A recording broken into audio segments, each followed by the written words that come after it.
There's a secret men once knew, a discipline so powerful, empires were built on it. Jesus spoke of it, Marcus Aurelius lived by it, and today, men laugh at it, until they realize they've been drained of all their strength. This is the one discipline that separates kings from slaves. Modern men, they laugh at semen retention. They say, oh, that's just a fad. That's just something losers do in their mother's basement, and they think they're high and mighty. But could you ever imagine some of the most powerful leaders in history praised semen retention and saw it as the highest thing a man can do, the highest attainability of a man, and the highest virtue of a man? And why did they think that? They didn't think it just because they were full of themselves. They didn't think it just because they felt high and mighty, not giving way to lust. This is what they actually thought because they actually knew the power of it. They actually knew the power of semen retention. Have you ever wondered why ancient men were so much stronger, so much more masculine, so much more brave, so much more willing to go into battle and die for what they believed in? Most men these days do not have that amount of strength, that amount of willpower, that amount of courage, because most men are draining themselves day in, day out to women, to validation, to seeking pleasure, and it's just destroying us as modern men. When you hear what Marcus Aurelius and Jesus actually says about this practice, you'll see why they treated it as the path for kings. Marcus Aurelius was the emperor who refused indulgence. He was one of the most powerful men in all of the ancient world, and he did not decide to engage in indulgence. Why is that? The most powerful man in the world who has access to anything he wants in terms of indulgence, women, pleasure, but he decided not to indulge in it. One of his quotes from Meditations was, "I owe it to the gods that I preserved the flower of my youth, and I did not give to my virility prematurely to women."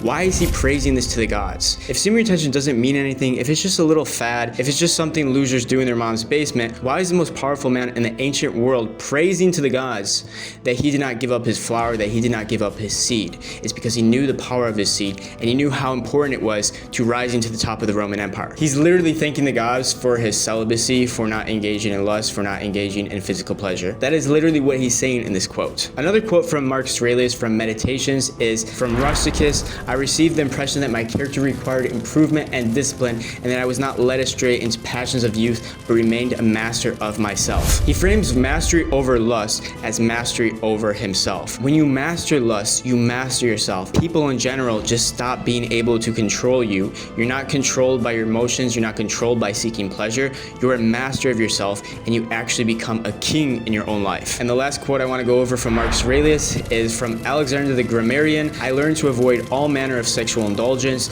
and to be content in all things and be cheerful." So many men are so discontented these days because they don't have a woman in their life, or because they're not getting the satisfaction that they think they deserve. Look at one of the most powerful men in history, and he says he is content with not engaging in sexual indulgence, and he is cheerful. What he's trying to say is maintaining your seed, not falling victim to lust, can be one of the most fulfilling things you can possibly do. You don't always have to go out there and chase lust. That's not necessarily going to make you happy. That's not going to make you cheerful. That's not going to make you at peace. He was the most powerful man in ancient Rome, and he is telling you that it's better to retain. It's better to retain your energy than to give way to lust. So many men think the only reason I'm not happy is because I don't have a woman in my life. It's because I don't have enough women in my life. It's not because I don't have the most beautiful woman in my life. This is one of the most powerful men in ancient history, and he's saying one of the most powerful lessons was to avoid sexual indulgence. What does that say about you? Someone that's not nearly as powerful as he was. Think about it, the most powerful man in the world, who could have any indulgence he wanted, any woman he wanted in the world. He chose restraint. He chose restraint over indulgence. He believed strength came from what you refused to do, not what you did. And that's what so many men need to learn these days. And that brings me to Jesus and what he said about semen retention. Both men agreed on the same principle, even though they said different words, they preached different messages, but they both agreed on the same principles. Jesus, when he's talking about eunuchs, men who were castrated, he said, "For there are eunuchs who were born from the womb of their mothers, and there are eunuchs who were made eunuchs by men, and there are eunuchs who were made themselves eunuchs for the sake of the kingdom of heaven. Let the one who is able to contain himself do so." Jesus isn't commanding everyone to contain their seed, but he's saying the man that can, let him do so. He's saying it's the highest path possible for a man, but only those who are strong enough to walk it should take that path. But if you are strong enough to take that path, if you're able to contain your seed, if you're able to contain your sexuality and not fall victim to lust, that's exactly what Jesus is saying you should do. He's not saying don't do it, he's saying do it. Go down that path. And Jesus was quite extreme about this teaching. A lot of people don't really understand how extreme Jesus was about lust and containing your sexual energy. He said, if your right eye causes you to sin, pluck it out and throw it away. And if your right hand causes you to sin, cut it off and throw it away. For it is better to lose one of your members than for your whole body to be cast away. Jesus is really putting down his foot when it comes to lust. He's saying that it's better to mutilate your body than to fall victim to lust. It's better to cut off the members of your body than to use your right hand to pleasure yourself, than to use your right eye to lust after a woman. He's really going extreme with this because he knows the power of semen retention. He knows the power of retaining your sexual energy. He's not saying this just because he doesn't want you to go to hell. He's saying your whole body will be cast away.